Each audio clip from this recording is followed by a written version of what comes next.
ঢাকায় একটা প্লট করতে পারি, হবে কি না সেই প্রত্যাশা করছি। পে স্কেল বৃদ্ধি হওয়ার সম্ভাবনা রয়েছে, আসলে কতটুকু সম্ভাবনা রয়েছে এখন পর্যন্ত সেই অপেক্ষায় আমরা রয়েছি। আসলে দেশের পে স্কেল যদি ডেভেলপমেন্ট হয় তাহলে আমাদের দেশের যারা এমপ্লয়ি আছে সকল ধরনের মানুষের সামনের দিকে যাওয়ার একটা পথ খুলে যাবে আমি আশা করছি। আসলে কতটুকু সম্ভব আমরা সামনেই জানতে পারবো, সেই প্রত্যাশায় কিন্তু আমরা সকলে আছি।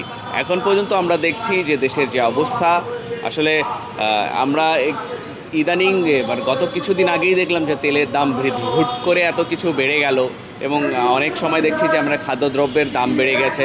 কিছুদিন আগে জ্বালানি তেলের সাথে সাথে আমরা খাদ্যদ্রব্যের তেল সেটারও দাম বেশি দেখলাম। ইতিমধ্যে আমরা দেখলাম যে বন্যায় কিন্তু অনেক ক্ষেতও ডুবে গেছে, যেখানে আমরা ক্ষেতের ফসল নষ্ট হয়ে গেছে সেটাও দেখেছি। আবার সামনে বর্ষা চলে আসছে, সেই বর্ষায় দেখা যাচ্ছে দুদিন পরে বর্ষা হলো এবং সর্বপ্রথম কিন্তু আমরা দেখি যে মরিচের দাম বেড়ে যায়। আসলে মরিচের দাম আমরা এমনও খেয়েছি যে 1200-1500 টাকা কেজি খেয়েছি, এবার জানি না কত টাকা আমার খেতে হবে। কিন্তু আমরা প্রত্যাশা করছি এমন যাতে না হয়, আমাদের হাতে নাগালে বাইরে না যায়।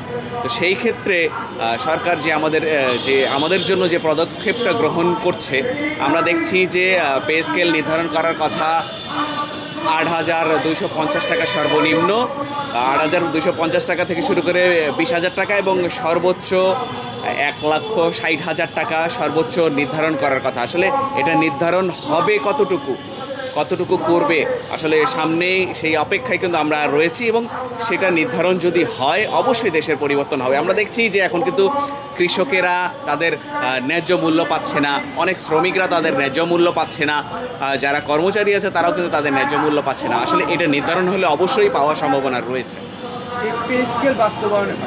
আমি একজন সাধারণ মানুষ হিসাবে মনে করি যে অবশ্যই আমাদের আত্মমর্যাদা বেড়ে যাবে, কারণ আমরা সাধারণভাবে যেভাবে চলছি, যেহেতু সব কিছু জিনিসের দামপত্র বেড়ে গিয়েছে, ইতিমধ্যে আমরা তুলনা অনুযায়ী কিন্তু আমরা ওইভাবে কিনতে পারছি না, স্বল্প কিনে কিন্তু আমাদের পরিবার চালাতে হচ্ছে। কিন্তু দেখা যাচ্ছে যে আমাদের যদি অর্থনৈতিক ডেভেলপমেন্ট এসে যায় তখন অবশ্যই আমরা একটু বেশি কেনার চেষ্টা করব। দেখা যাচ্ছে আমরা আমাদের বাচ্চাদেরকে দেখা যাচ্ছে সামনে ঈদ চলে আসছে, একটা শার্ট দিচ্ছি, দেখা যাচ্ছে পরবর্তীতে দেখা যাচ্ছে একটা শার্ট একটা পাঞ্জাবি দিলাম, দেখা যাচ্ছে আরও একটু ডেভেলপমেন্ট হলো, আমরা দেখা যাচ্ছে বাড়ির জন্য সামান্য কিছু কেনাকাটা করছি। দেখা যাচ্ছে আমাদের যদি অর্থনৈতিক অবস্থা যদি একটু ডেভেলপমেন্ট হয় আমরা একটু বেশি কিনবো। অবশ্য দেখা যাচ্ছে আমাদের সেভিংসের অ্যাকাউন্টটা একটু ভারী হবে, কারণ আমরা সব কিছু নিয়ন্ত্রণে রেখে যদি আমরা 10 টাকায় সেভিংস করতে পারি তাহলে দেখা যাচ্ছে যে আমাদের পরবর্তী প্রজন্ম যারা আমাদের সন্তান আসবে তাদের জন্য, এবং দেখা যাচ্ছে আমাদের পরিবারে অনেক সময় অভাব অনটন লেগে থাকে, অনেক সময় দেখা যাচ্ছে অসুখ বিসুখ আছে,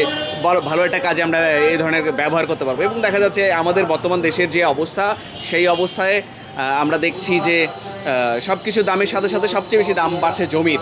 আসলে অনেকে আমরা ঢাকায় যারা বসবাস করি, একজন থাকার জায়গা তো সকলের নাই, আমরা ভাড়াই থাকছি, কিন্তু দেখা যাচ্ছে আমরা যদি একটু সঞ্চয় করতে পারি, আমরা ফ্ল্যাট একটা নিতে পারি, আমরা একটা ঢাকায় একটা প্লট করতে পারি, এই জিনিসটা যাতে আমাদের তৌফিকে তো নাই, আসলে হবে কি না সেই প্রত্যাশা করছি।